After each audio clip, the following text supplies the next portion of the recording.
कोई भी सपना साकार करने के लिए सबसे जरूरी है सही कोच का होना। चुनिए एजुकेशन राइज को और करें अपने। हेलो एवरीवन, आप सभी का मोस्ट मोस्ट वेलकम।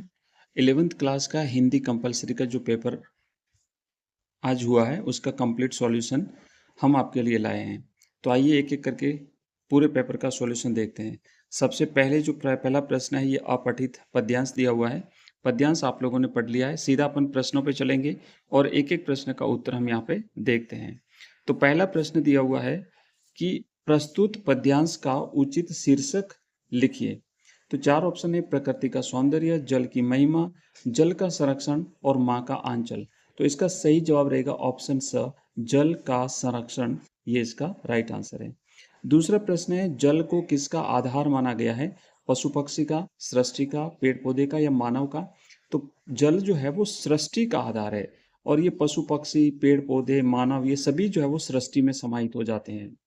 तीसरा प्रश्न है, अमृत का पर्यायवाची है? ऑप्शन एक है गरल, हलाहल, नीर या सुधा। तो इसका सही आंसर होगा बच्चों सुधा। सुधा जो है ये अमृत का पर्यायवाची है।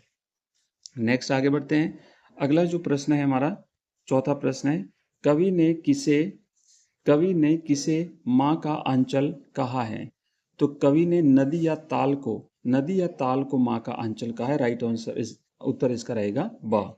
उसी तरीके से पांचवा प्रश्न है, बंजर का अर्थ क्या है?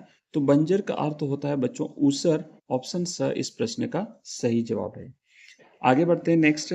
और अगले जो हमारा एक अपठित गद्यांश दिया हुआ है, इस अपठित गद्यांश का हम करेंगे सॉल्यूशन। तो प्रश्न जो है वो गद्यांश आप लोगों ने पढ़ा होगा। पहला प्रश्न मैं पढ़ता हूँ, श्रद्धा का व्यापार स्थल कैसा होता है? तो श्रद्धा का व्यापार स्थल विस्तृत होता है। इस प्रश्न का सही जवाब है ऑप्शन ब। दूसरा प्रश्न है, कर्म का स्मारक किसे बताया है? तो कर्म का स्मारक जो है बच्चों वो कर्ता को बताया है। राइट आंसर है ऑप्शन स इसका। अगला प्रश्न है, कर्ता को कर्म से क्या प्राप्त होता है? तो कर्ता को कर्म से मनोहरता प्राप्त होती है। सही जवाब है ऑप्शन ब। नेक्स्ट प्रश्न है, किसमें घनत्व अधिक होता है? तो बच्चों इस प्रश्न का राइट आंसर होगा प्रेम। प्रेम में घनत्व अधिक होता है। इस प्रश्न का राइट आंसर है ऑप्शन स। पांचवा प्रश्न है कि कर्ता अपने सत्कर्मों से क्या बन जाता है? तो कर्ता अपने सत्कर्मों से शक्ति केंद्र बन जाता है। सही जवाब है ऑप्शन अ। अब हम करेंगे रिक्त स्थान के जो प्रश्न उत्तर है इनका सॉल्यूशन। तो रिक्त स्थान में पहला प्रश्न यहाँ पे देखो दिया हुआ है। पहला प्रश्न है कि अविकारी के मुख्यतः भेद होते हैं। तो जो अविकारी होते हैं इनके बच्चों चार भेद होते हैं। एक है क्रिया विशेषण, फिर होता है संबंध बोधक, फिर होता है समुच्चय बोधक और फिर होता है विस्मयादि बोधक। तो ये यहाँ पे आप लिखेंगे चार, और अगर आप नाम लिखते हैं तो चलेगा, नहीं तो चार तो आपको लिखना है पहला। दूसरा है कि जिन शब्दों का मूल संस्कृत में है, बिना रूप परिवर्तन किए हिंदी में प्रयुक्त इन शब्दों को बच्चों तत्सम शब्द कहते हैं। तत्सम शब्द जो है वो संस्कृत के मूल शब्द होते हैं, तत्सम शब्द। इसके बाद तीसरा प्रश्न है, जिसका कोई शत्रु नहीं हो, इस वाक्यांश के लिए एक शब्द होता है अजात शत्रु।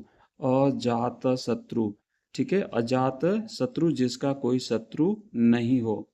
नेक्स्ट प्रश्न है चौथा, कि जिस वाक्य में केवल एक उद्देश्य और एक ही विधेय होता है उसे साधारण वाक्य कहते हैं।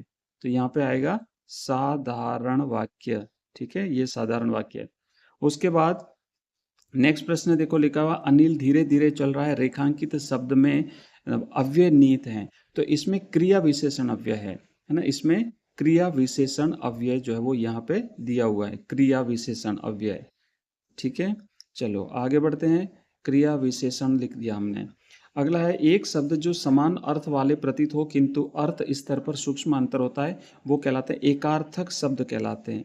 एकार्थक शब्द जो है वो बच्चों कहलाते हैं एकार्थक शब्द कहलाते हैं, ठीक है। तो ये हमने यहाँ तक कर लिया। अब जो पीछे वाले जो प्रश्न है उसको अपन नेक्स्ट पार्ट में करेंगे। ये अपनी किताब में से आए हुए सारे प्रश्न जो है वो। तो मिलते हैं अगली क्लास में, तब तक के लिए जय हिंद, जय भारत।